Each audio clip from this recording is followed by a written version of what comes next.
Hey everybody, this is Paul, and you can see I'm working on a new row, and it's time to tip a few of these to get some cuttings. So I'm going to show you how I tip Edgar and Zamorano and a few others, and also what I've learned about tipping.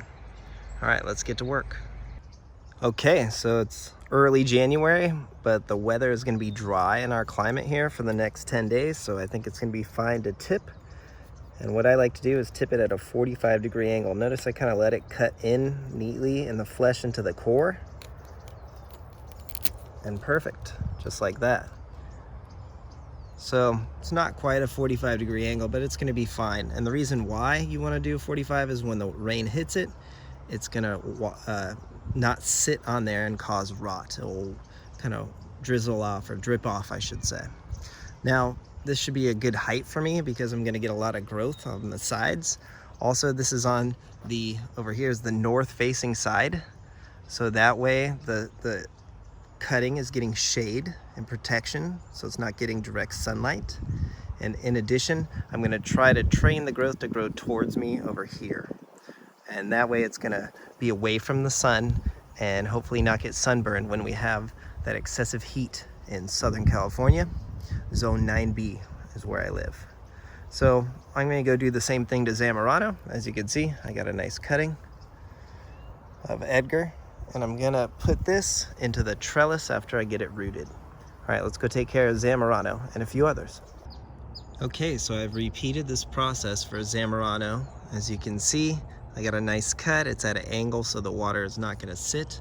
I also had cleaned my shears with peroxide to make sure that this is nice and clean and won't get diseased. Now, if it's gonna be humid or foggy tonight, I may put a plastic bag or a paper bag is what I actually prefer for a few days to protect this. In addition, don't forget to label your cutting. And I'm gonna do a flesh to stem cut here. I'll show you in a minute.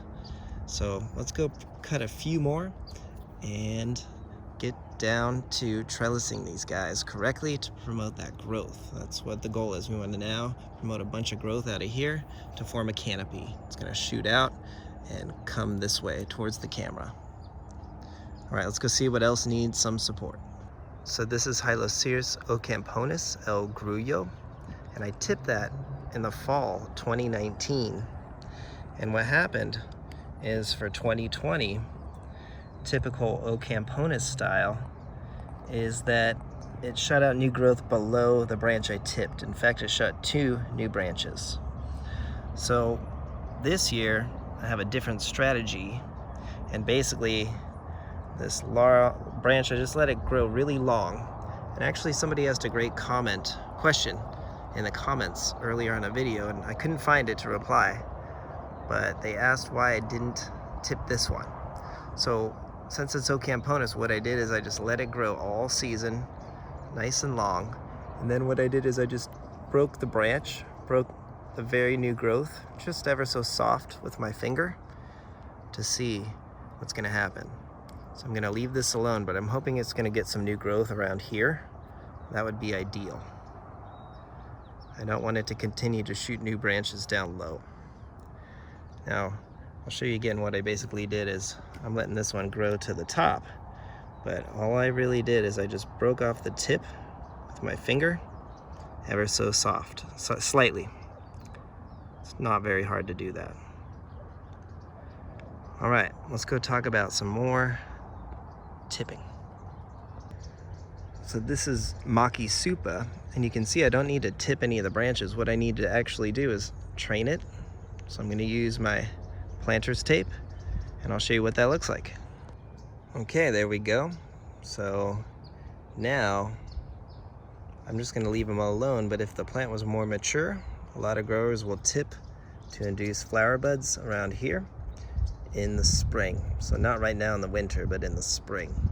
But since my plant's a little too young for that, I'm just gonna leave it alone. But it is supported well for this next growing season.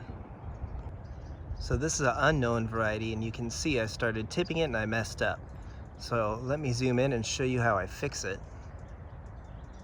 and how I tip the others.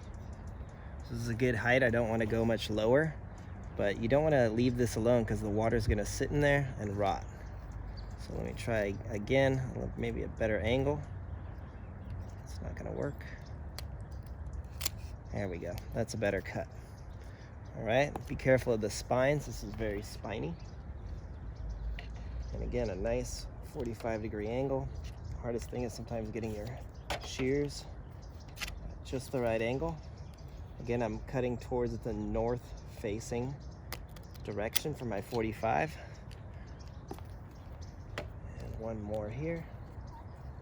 That should be good. There we go. So this one is going to become a viable cutting for sure. This should do fine. And I'll go show you how I do that now. Okay, so the last step now is I like to add some rooting hormone onto the flesh to stem cut. And flesh to stem cut is not my favorite way to propagate dragon fruit, but in this case it's what I had to do.